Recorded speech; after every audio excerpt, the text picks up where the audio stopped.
Hello students, welcome to easy math for NDA. I am Ujjwal Kaushik, your friend. जो students NDA की preparation कर रहे हैं उनके लिए हमारा चैनल बहुत यूजफुल है, क्योंकि हम क्वेश्चन और कॉन्सेप्ट साथ में समझते हैं। चलिए, आज का क्वेश्चन है, what is the distance between the two foci of the hyperbola this. तो चलिए, सबसे पहले मैं आपको थोड़ा सा हाइपरबोला का कॉन्सेप्ट समझा देता हूँ कि हाइपरबोला क्या होता है। तो देखो, हाइपरबोला की जो स्टैंडर्ड इक्वेशन हम पढ़ते हैं, x square upon a square minus y square upon b square is equal to 1। ठीक है, अब ये हाइपरबोला बनता कैसा है, तो मैं आपको वो भी बता देता हूं। तो ये हाइपरबोला बनता है इस तरीके से। अब इसके जो फोकस होते हैं, ये फोकस होता है हमारा F1 और यहाँ पे दूसरा फोकस होता है F2। तो F1 के कोऑर्डिनेट क्या होते हैं, C, 0, और F2 के कोऑर्डिनेट क्या होते हैं, -C, 0। ठीक है।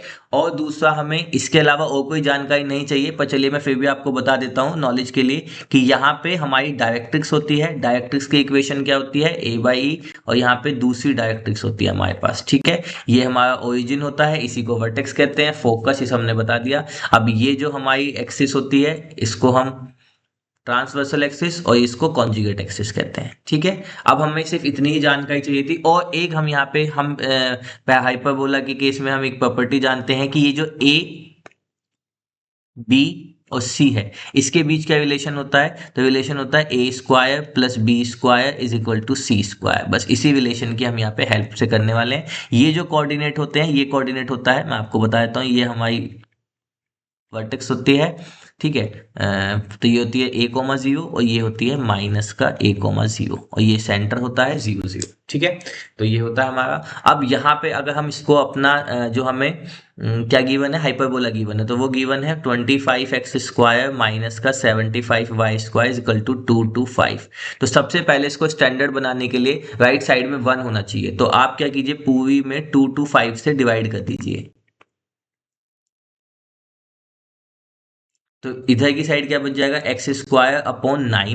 ठीक है, क्योंकि ये तो 9 होता है, माइनस y² अपॉन 75 से कैंसिल हो जाएगा तो 3, और दिस इज इक्वल टू 1। तो बन गया आपका स्टैंडर्ड।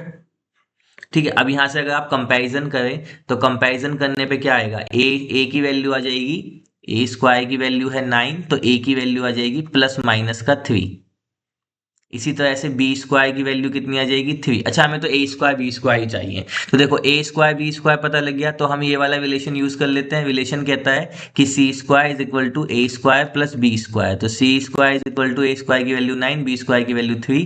तो यहाँ से सी स्क्वायर की वैल्यू आ गई 12, तो सी की वैल्यू आ गई √12, या इसी को लिख लें 4 × 3, तो यानी कि 2√3, प्लस माइनस में, है ना, स्क्वायर रूट है तो प्लस माइनस में। अब देखो, हमें बताना था डिस्टेंस बिटवीन फोकस। अगर आप यहाँ पे ध्यान दें, तो ये मेरा जो फोकस है, ये और ये, मुझे ये F1 F2 के बीच का डिस्टेंस बताना है। अब F1 का कोऑर्डिनेट क्या है, C, 0, यानी कि ओरिजिन से यहां से डिस्टेंस, ये कितनी डिस्टेंस है, C डिस्टेंस है। इसी तरह से ये भी कितनी डिस्टेंस है, C डिस्टेंस है ना। क्योंकि डिस्टेंस नेगेटिव, अच्छा वो नेगेटिव साइड में, बट ये मत सोचना कि वो माइनस की डिस्टेंस होनी चाहिए। नहीं नहीं, डिस्टेंस हमेशा पॉजिटिव ही मेजर करते हैं। तो दोनों फोकस के बीच में डिस्टेंस कितनी होती है, दोनों फोकस के बीच में 2C डिस्टेंस होती है। तो distance between foci, this is equal to 2 times of C। तो this is equal to 2 into C की वैल्यू कितनी आई है, 2√3। क्योंकि डिस्टेंस कभी भी नेगेटिव में मेजर नहीं होती, तो यहाँ से हम नेगेटिव वाले को छोड़ देंगे, तो आंसर आ जाएगा 4√3। So 4/3 is our right answer. I hope you are able to understand the video. If you still have any doubt, you can ask to me into the comment box. Thank you very much. Please subscribe to the channel. Be happy.